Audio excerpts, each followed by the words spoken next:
दिन ढल रहा था और मैं पूरे दिन की मेहनत के बाद थका हारा घर लौट रहा था। शरीर पसीने से तर था और आंखों में भूख और थकान का बोझ भरा था। मजदूरी करके पेट पालने वाला इंसान और क्या उम्मीद करता है, सिवाय इसके कि घर लौटे तो पत्नी के चेहरे पर मुस्कान दिखे और थाली में 2 निवाले मिल जाएं। पर उस शाम किस्मत ने मुझे एक ऐसा नज़ारा दिखाया जिसने मेरी आत्मा को हिला दिया। गली के मोड़ पर पहुंचते ही मैंने देखा, मेरी पत्नी सड़क किनारे एक अजनबी मर्द के साथ खड़ी थी। दोनों के बीच कुछ बातें हो रही थीं और उनकी हंसी कानों तक आ रही थी। मैं ठिठक गया, पांव जैसे जमीन में गड़ गए। मेरे भीतर वह पुराना शक फिर से जाग उठा। मैं पहले से ही सोचता था कि इतनी खूबसूरत और पढ़ी लिखी लड़की ने आखिर मुझ जैसे अनपढ़ मजदूर से शादी क्यों की होगी। न जाने कितनी बार मन में यह सवाल आया था, पर आज जैसे उस सवाल का जवाब मुझे सामने दिख रहा था। गुस्से से मेरी मुट्ठियां भींच गईं, खून सिर पर चढ़ गया।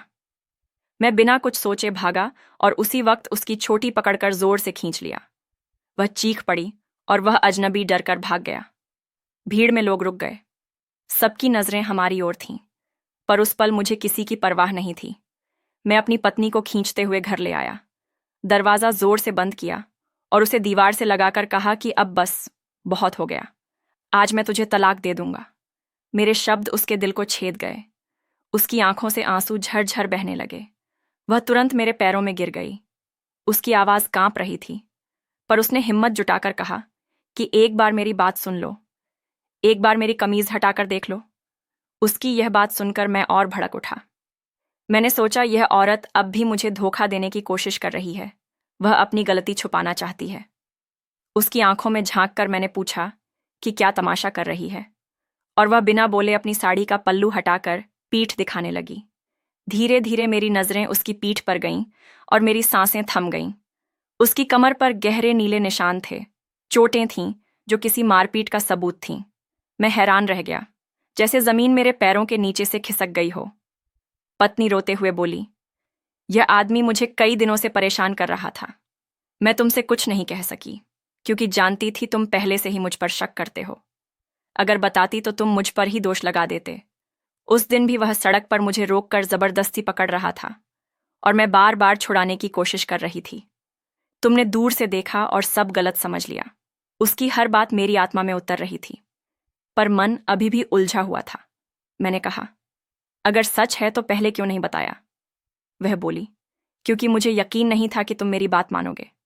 तुम खुद कहते हो कि मैं पढ़ी लिखी हूं और तुम मजदूर हो।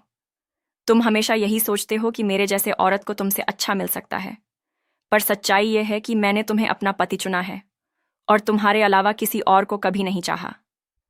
उसकी आंखों से आंसू बह रहे थे और वह जमीन पर बैठी कांप रही थी। मेरा गुस्सा धीरे धीरे टूटने लगा। दिल भर आया और आंखें नम हो गईं। उस पल मुझे महसूस हुआ कि शक इंसान की सबसे बड़ी कमजोरी है, जो रिश्तों को भीतर से खोखला कर देता है। मैंने धीरे से उसे उठाया और अपने पास बिठाया, उसके आंसू पोंछे और सिर झुकाकर माफी मांगी। मेरे लिए यह सबसे बड़ा सबक था कि कभी शक करके किसी अपने को पराया मत समझो, क्योंकि सच्चाई अक्सर आंखों से दिखाई नहीं देती, बल्कि दिल से महसूस करनी पड़ती है। उस रात मैं लंबे समय तक उसकी पीठ पर पड़े घावों को सहलाता रहा और सोचता रहा कि मैंने कितनी बड़ी गलती कर दी थी। जो औरत मुझे अपना सब कुछ मानती रही, उसी पर मैंने शक किया और उसी को अपमानित किया। पर उसने मुझे छोड़ने के बजाय मेरे पैरों में गिरकर अपनी सफाई दी। सुबह जब सूरज उगा तो घर के आंगन में शांति थी, पर मेरे दिल में एक नई रोशनी थी। मैंने पत्नी का हाथ पकड़ा और वादा किया कि अब कभी उस पर शक नहीं करूंगा। अब चाहे दुनिया कुछ भी कहे, मैं उसका साथ दूंगा और हमेशा उसकी ढाल बनकर खड़ा रहूंगा। तो दोस्तों, आपको यह कहानी अच्छी लगी हो तो वीडियो को लाइक करें और चैनल को सब्सक्राइब जरूर करें।